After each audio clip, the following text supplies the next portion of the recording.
Just slumming it here in the dojo changing room while I have my break at work. Dojo attached to the temple. It's a kendo gear, judo gear, and up there the late senseis.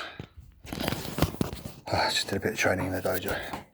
So a quick video here about black belt. Does it mean anything anymore? The fabled black belt, and they even named a magazine, martial arts magazine, the famous Black Belt magazine. Does a black belt in this day and age carry any weight anymore, any significance? Full disclosure, this could be sour grapes because I don't have a black belt.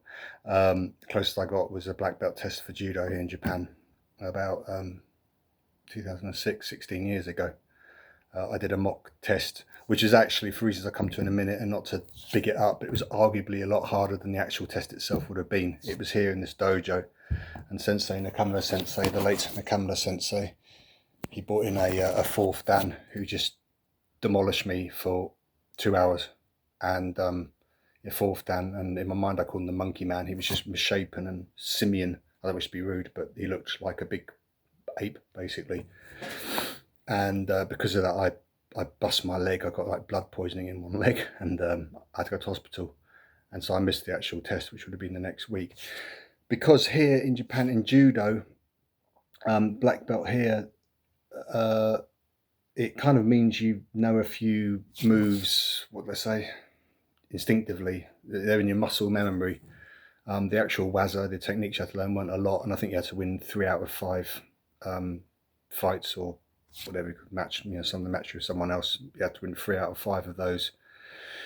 So anyway, I didn't do that, but it didn't take anything as long. I think there's lots of people always going for a black belt, and the black belts here, a lot of the time I could hold my own against them, which in England in judo I never had a hope. I mean, back then, but because of that, the Nakamura Sensei gave me a brown belt, which normally just go white to black here, or at least at this dojo.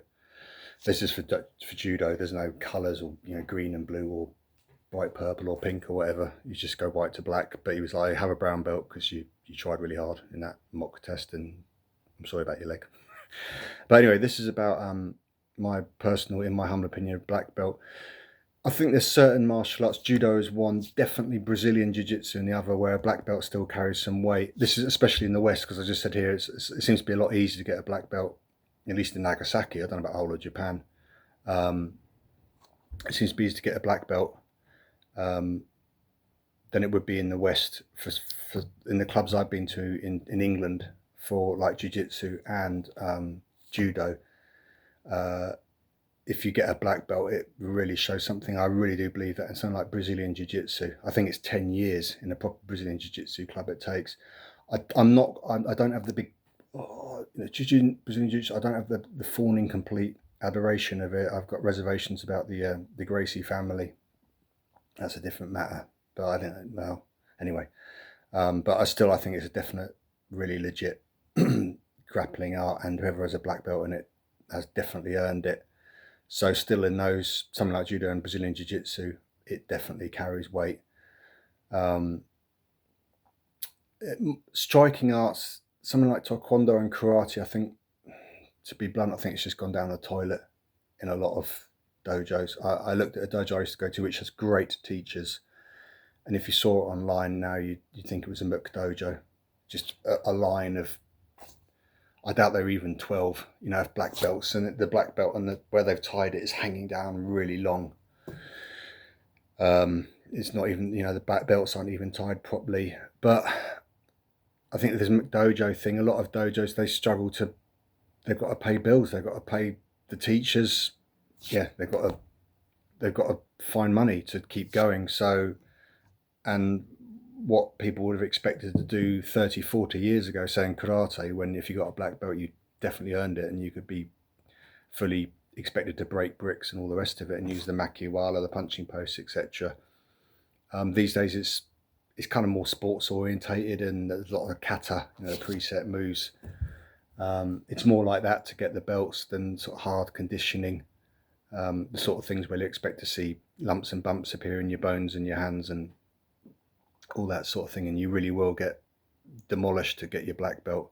I mean, I saw like the same dojo I checked out. I feel really bad saying this because I love that dojo and I still miss it. And I've been in Japan 12 years, excuse me. But looked at now, I saw a black belt grading for adults and they were just dressed up like the Michelin Man. They might have just bumped into each other for the, they were just so padded up and stuff. And it's like, to me, it's just meaningless. But people expect a far easier ride now, I think, than they would have done, like I say, 30, 40 years ago when karate really was hard. You got conditioned and etc. You trained really hard. So long and short of it, as I say, in certain, particularly in grappling arts like Brazilian Jiu-Jitsu, I think a black belt still definitely carries respect and weight and shows that you've trained hard and for a long time.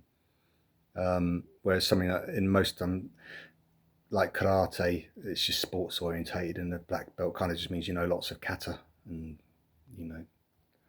this sort of thing, with the exception of saying maybe like Kyokushin karate, which is arguably the hardest form of karate, almost like knockdown sparring. In the Masayama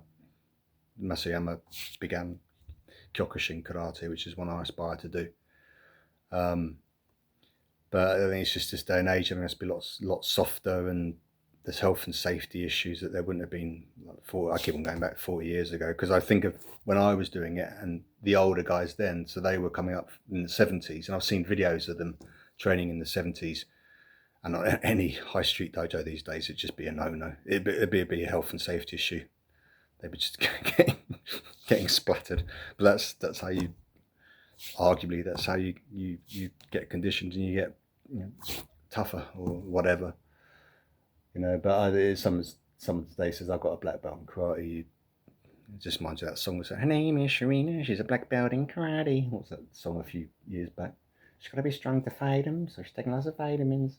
So I'm going off on one there, but it's kind of that sort of almost cartoon type image these days. So anyway, long and short of it, I think certain grappling arts, yes, it still carries weight.